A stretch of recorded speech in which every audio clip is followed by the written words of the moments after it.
Hi guys, welcome to Hippie HumpDay, going green on a Wednesday. Today we are going to talk about conserving energy in your home, since many of us are in fact working at home, so we are using a lot more energy than we're used to. The easiest way to start off with is with your general HVAC system. The HVAC unit for either heating or cooling your home uses about 50 to 70% of your energy. So your energy bill is mostly just for heating and cooling your space, your home. So what we want to do is limit how much energy we're using. And the best way to do it is just go straight to your thermostat. Starting with your thermostat, you can actually set, most thermostats actually have a timer on it. And what you can do is whenever you leave the house, if you are still going to work, you can set the temperature. For in this case, you can make it a little colder during the day while you're not there, or during the summertime, you can make it a little warmer while you're not there. Since we're all working at home, that might not always work. The other way you can help is changing the temperature during the nighttime whenever you're sleeping. A lot of people prefer it a little bit cooler and can handle cooler temperatures when they're sleeping, so that way you can save some energy that way. So just setting a timer on your thermostat makes a huge difference. Another way that you can limit how much energy your HVAC unit is using is just by harnessing what nature is already doing outside. So during the daytime, we have our windows open right now, and we let a great morning sun come in and warm up this room pretty well. However, during the summertime, we close all of our curtains to limit that sunlight coming in to conserve any of the cool air that we have. So really using your windows to the best of your ability is super helpful and super resourceful. The other thing to think about is how drafty your house is. I've lived in some pretty interesting homes in my young lifetime, and they weren't always the most energy efficient homes. There were some that had significant drafts, and what I mean by that is cracks in the windows because windows weren't closing all the way, or even doors if there's a lot of space underneath and they're letting cool air in during the winter time or letting cool air out during the summertime. You can really waste a lot of energy just through that, and then your unit is having to overcompensate for all of the energy that is just escaping through your home. So trying to find those cracks and crevices that you're losing a lot of your heat or air and plugging them up. There's a lot of just insulators or strips that you can always put on, or even just weather strip door stops. So that's something to think about.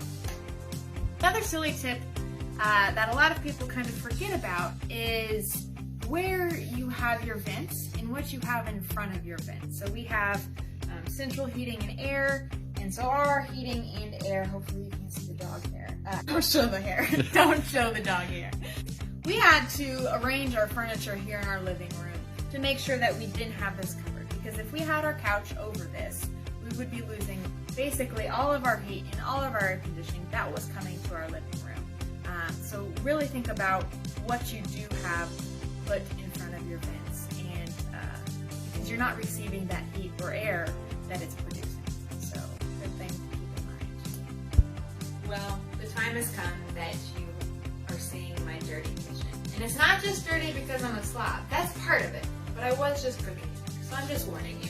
And it brings us to a great example of ways that you can conserve energy in your kitchen. I currently have some food in here that is cooking. I do have a tendency personally to open it up and check. And every time I do that, I lose about 25 degrees that it's supposed to be set at. So I try to limit the temptation or prevent the temptation from happening, and I use this window. Turns out ovens have windows, guys, and just check it out that way. Maybe clean your window once in a while. Limit how much you open this oven, because you are going to use or waste a lot of that heat that your ovens worked so hard to gain, and then it's going to have to get itself back up to that temperature that you had it set to. The other thing is with your refrigerator. I like to stand in front of my fridge with it gaping wide open, trying to decide what I'm going to cook for the day. So maybe limit how long you have it open, or limit it just to one trip, and really make yourself think of what you can make with tuna, mayonnaise, and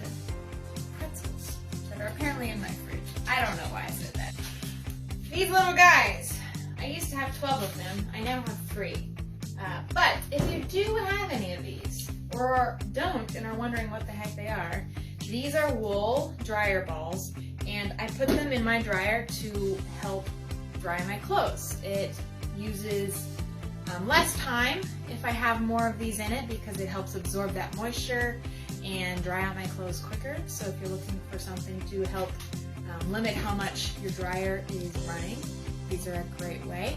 While I'm here, it's also important to remember to clean out your dryer vent. Mine's filled with dog hair, shocker.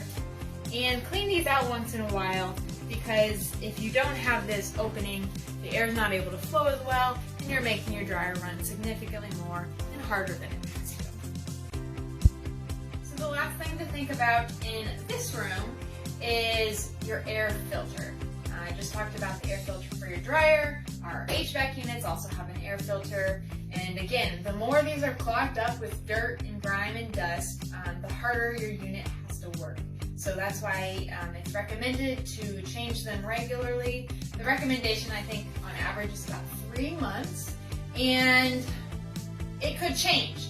You know, if you come in here after 3 months and you pull it out and you have a really clean filter, great, don't worry about changing it yet. But if you pull it out after 1 month and it's filthy, then you might just have to change it on a monthly basis. So do what you need to, but if it's clogged and dirty, you do need to change it on a more regular basis. So kind of figure out what your home needs and go from there. All right, so here you are at my work office for the next month or so. And the last way that you could really conserve energy on your home is unplugging your unneeded or unused electronics.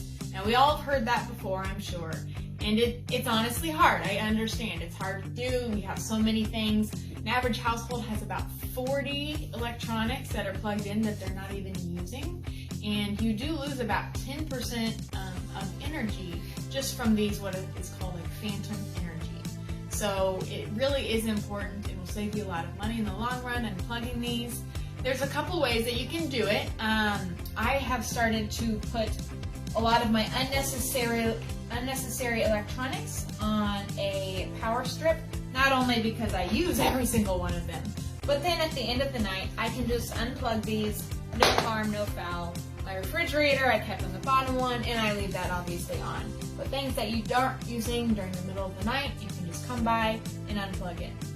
If you have any fun ways or innovative ways of saving energy and conserving energy at your household, feel free to comment. And thanks so much for listening, guys.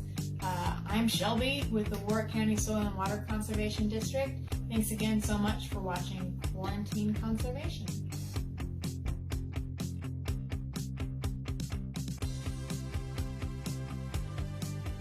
Yeah, that was pretty good. Start. Oh, you're thinking. Oh my gosh. Okay. Yep. Okay. We're fine. Videos. That was stupid. Oh my gosh. Okay. This is actually my husband's job. He's the one that does the laundry. And looks like he hasn't cleaned out the dryer vent, honey. During the summertime, you could have it a little warmer. No, it's not vice versa. Same with during the summertime. You can have it. All right, we'll just stop this.